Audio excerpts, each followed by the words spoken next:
एक बूढ़ी माँ की दर्द भरी कहानी। नमस्कार दोस्तों, इस वीडियो में हम आपके लिए एक बूढ़ी माँ की दर्द भरी कहानी लाए हैं जो आपके दिल को छू लेगी। तो आइए बिना देरी के इस कहानी की शुरुआत करती हूँ। एक बूढ़ी माँ की दर्द भरी कहानी। 3 साल हो चुके थे बेटे को अपना घर छोड़कर विदेश में बसे हुए। इन 3 सालों में बूढ़ी माँ और ज़्यादा बूढ़ी हो गई थी। 75 वर्ष की उम्र में सुलोचना देवी की याददाश्त काफ़ी कमज़ोर होती जा रही थी। उन्हें रोज़मर्रा की चीज़ें याद ना रहती, लेकिन जो उन्हें हमेशा याद रहता था वह था उनका बेटा। दिन हो या रात, एक पल भी ऐसा ना होता जब उन्हें अपने बेटे की याद ना आती हो। दूसरी तरफ बेटा था जो साल भर में एक आध बार अपनी माँ को फ़ोन कर लिया करता और 1-2 मिनट से ज़्यादा बातें भी ना किया करता। फिर भी यह बूढ़ी माँ टकटकी लगाए अपने बेटे का इंतज़ार करती रहती। एक दिन बेटे का विदेश से फ़ोन आया। हेलो हेलो, सुन रही हो ना माँ? अनिल बोल रहा हूँ, तुम्हारा बेटा। कैसी हो माँ? मैं ठीक हूँ बेटा, तुम बहू और मेरा पोता कैसा है? माँ ने पूछा। सब अच्छे हैं माँ, मैं अगले हफ्ते गाँव आ रहा हूँ तुम्हें लेने। अब हम सब साथ में ही लंदन में रहेंगे माँ। तुम्हारी बहू कह रही थी माँ को यहाँ पर लेकर आओ, बेचारी अकेली माँ परेशान होती होगी, बेटे ने कहा। माँ की बूढ़ी सूखी आंखें आंसुओं से भीग गई। उसके कमज़ोर शरीर के नस नस में खुशी की लहर दौड़ गई। बेटे और बहू का अपने प्रति प्रेम देखकर माँ का मन खुशी से भर आया। बेटे ने आगे कहा, माँ तैयार रहना माँ, मुझे ज़्यादा दिन छुट्टियाँ नहीं हैं। जिससे जितने पैसे लेने हैं लेकर रखना, तब तक मैं प्रॉपर्टी डीलर से बात कर लेता हूँ घर के लिए। घर के लिए? माँ ने पूछा। हाँ माँ, गांव का घर हमें बेच देना पड़ेगा। अब हम साथ में ही रहने वाले हैं तो वहाँ पर घर रखने का कोई मतलब नहीं है, बेटे ने कहा। बुढ़ापे की वजह से ठीक से चलने में असक्षम माँ ने पूरे मोहल्ले में घूम घूम कर अपनी इस खुशखबरी को सबको सुनाया। सभी को खुशी हुई। सबको लगा कि माँ जी के आखिरी दिन चलो अपने परिवार के साथ खुशी से बीतेंगे।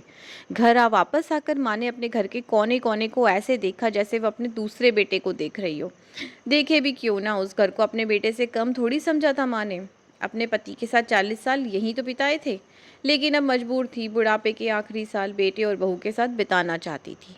दिल पर पत्थर रहकर घर बेचने के लिए माँ तैयार हो गई। आनन फानन में बेटे ने घर को आधे दामों पर बेच दिया।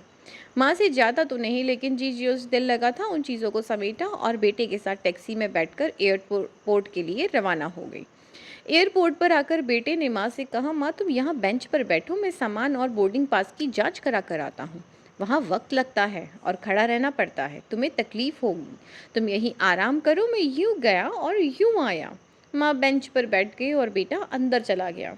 काफ़ी समय हो गया, बेटा वापस नहीं लौटा। माँ सोचने लगी, ज़्यादा भीड़ होगी इसलिए देर लग रही होगी। अंधेरा होने को आया, अब तो लोगों की चहलकदमी भी कम होने लगी। माँ को अब चिंता होने लगी। एक कर्मचारी ने आकर पूछा, माँ जी आपको किससे मिलना है, यहाँ पर क्यों बैठी हैं? डरती हुई आवाज़ में सुलोचना देवी बोली, मेरा बेटा अंदर सामान की जांच कराने गया है, लंदन जा रहे हैं हम। क्या नाम है माँ जी आपके बेटे का? कर्मचारी ने पूछा। अनिल। अनिल नाम है मेरे बेटे का, सुलोचना देवी ने डरते डरते बताया। कर्मचारी अंदर गया और थोड़ी देर बाद बाहर लौटा। उसने सुलोचना देवी से कहा, माँ जी लंदन जाने वाली फ़्लाइट तो दोपहर में ही जा चुकी है और आपका बेटा भी उस फ्लाइट में बैठकर लंदन जा चुका है। अब आपके यहाँ बैठने का कोई मतलब नहीं, आप भी अपने घर चली जाइए। क्या जा चुका है और मैं घर जाऊँ? घर? माँ की आंखों से आंसुओं के सैलाब उठने लगे। कैसा घर? वो तो बिक चुका था। जैसे तैसे फिर भी माँ घर पहुंची तो अब उसका घर जो वो था ही नहीं, बिक चुका था। वो वही बरामदे में तुलसी के पास सो गई।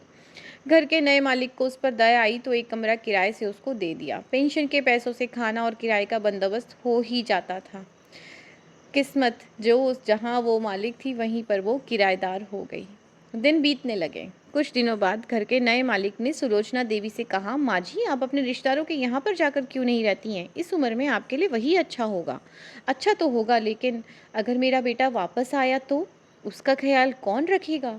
मेरा बेटा बहुत भोला है, उसे अपना ख्याल रखना बिल्कुल नहीं आता। मैं कहीं नहीं जाऊंगी, क्या पता कब उसे मेरी ज़रूरत पड़ जाए, माँ ने कहा।